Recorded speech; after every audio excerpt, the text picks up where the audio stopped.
होली के त्योहार को देखते हुए रेल प्रशासन ने यात्रियों को बड़ी राहत दी है। उत्तर प्रदेश, बिहार और अन्य राज्यों में जाने वाले यात्रियों की सुविधा के लिए 22 जोड़ी स्पेशल ट्रेनें चलाई जाएंगी।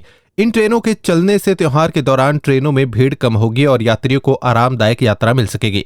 अंबाला मंडल के वरिष्ठ वाणिज्य प्रबंधक नवीन झा ने बताया कि ये सभी ट्रेनें पूरी तरह आरक्षित रहेंगी और अलग अलग स्टेशनों से संचालित की जाएंगी। उन्होंने कहा कि त्योहारों पर प्रवासी यात्रियों की संख्या अचानक बढ़ जाती है, जिसे देखते हुए ये विशेष व्यवस्था की गई है। यात्रियों की सुरक्षा के लिए रेलवे स्टेशनों पर आरपीएफ और जेआरपी के जवान तैनात रहेंगे और निगरानी कड़ी की गई है।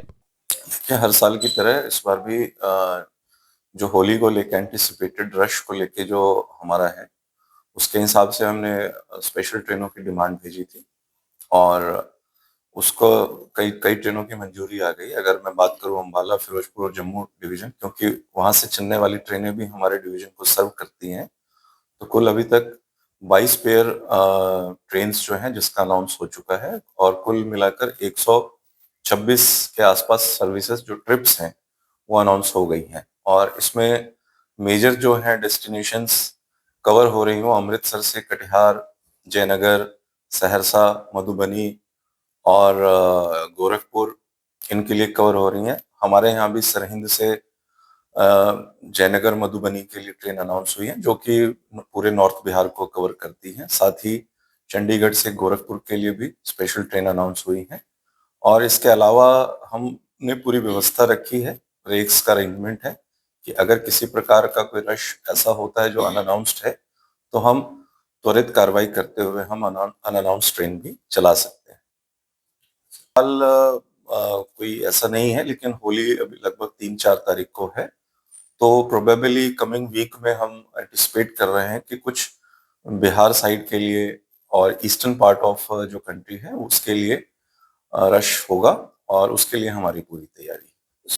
देखिए, सिक्योरिटी के लिए आरपीएफ और जीआरपी के साथ हमारा क्लोज कोऑर्डिनेशन है और आरपीएफ ने भी अपनी डिप्लॉयमेंट बढ़ाई हुई है और स्टेट गवर्नमेंट के साथ भी हम टच में हैं। तो स्टेशंस पे सिक्योरिटी को लेकर पूरी चाक चौबंद व्यवस्था है। भी आरक्षित ट्रेनें हैं और इसका आरक्षण जो पीआरएस सिस्टम में भी खुला हुआ है, लोग ऑनलाइन इसकी टिकट बुक करा सकते हैं। अंबाला सहित आसपास के इलाकों से रोजाना यात्रा करने वाले यात्रियों के लिए रेलवे ने मंथली पास की सुविधा जारी रखी है। वरिष्ठ वाणिज्य प्रबंधक नवीन झा ने स्पष्ट किया कि मंथली पास काउंटर से बंद नहीं किए गए हैं। यात्रियों की सुविधा के लिए रेलवे ने एक मोबाइल ऐप भी शुरू किया है, जिसके जरिए एंड्रॉयड फोन उपयोगकर्ता घर बैठे ही अपना मंथली पास रिव्यू कर सकते हैं। ये सुविधा खासतौर पर रोजाना अप डाउन करने वाले यात्रियों को ध्यान में रखकर शुरू की गई है। देखिए, मैं क्लैरिफाई करना चाहता हूँ, ये अखबारों में भी छपा था कि यूटीएस टिकट हमने बंद कर दिया। जो मासिक पास की टिकट है यूटीएस काउंटर से बंद कर दिया। ये ऐसा कतई नहीं है, ये भ्रामक है। हाँ, हमारा प्रयास है कि लोग अधिक से अधिक ऑनलाइन मोड में शिफ्ट हों, क्योंकि जो मासिक पास वाले यात्री हैं वो सभी मोस्टली जो है ऑफिसेज में या रेगुलर एक एम्प्लॉइज है जो मोबाइल का इस्तेमाल करते हैं, स्मार्टफोन का। रेलवे ने रिसेंटली ही रेल वन ऐप लॉन्च किया था और उसमें अगर वो आप बुक करते हैं तो 3% का डिस्काउंट भी मिलता है आपको। और हमारा प्रयास है कि लोग काउंटर्स पे रश में खड़े ना हो, तो हम उन्हें मोटिवेट कर रहे हैं। हमने अपने स्टाफ को इंटरनल टारगेट दिया था कि ज्यादा से ज्यादा वो ऑनलाइन माध्यमों के लिए यात्रियों को प्रेरित करें और यात्रियों को भी इसमें सुविधा है कि वो लाइन में लगने, भीड़ भाड़ से बच सकते हैं और डिजिटली इसका भुगतान कर सकते हैं। उनके लिए वो अभी भी वो काउंटर पे जाके ले सकते हैं, ऐसा कहीं भी नहीं है कि उसको बंद कर दिया गया है। ये अखबार में ये खबर छपी थी और ये पूरी तरह सही नहीं है। जो इंटरनल इंस्ट्रक्शंस थे उसमें हमारा था कि लोगों को ऑनलाइन माध्यमों के लिए प्रेरित किया जाए, ना कि टोटली बंद। जो यात्री अभी भी ऑनलाइन मतलब फोन का इस्तेमाल नहीं करते हैं, जैसा आपने कहा एंड्रॉइड फोन का, तो वो सुविधा अभी भी यूटीएस काउंटर पर उपलब्ध है।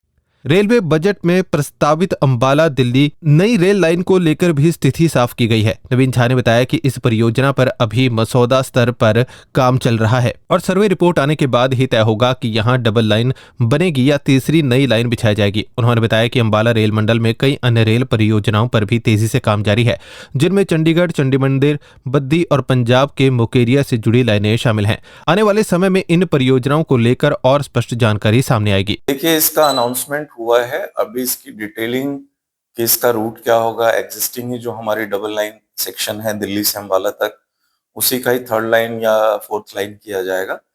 जब इसकी डिटेल्ड जो सर्वे रिपोर्ट आएगी और जो ऑर्गेनाइजेशन नॉमिनेट होगा इसके काम के लिए, उसके बाद ही आपको हम कुछ इसके बारे में बता सकते हैं। मंडल में देखिए ऑलरेडी कई सारे प्रोजेक्ट्स चल रहे हैं, जैसे चंडीगढ़ चंडी मंदिर से बद्दी के लिए, चाहे वो दौलतपुर से मुकेरिया या भानुपल्ली की लाइन चल रही है, तो इस पे तेजी से काम चल रहा है और आने वाले समय में इन सभी का कमीशन किया जाएगा।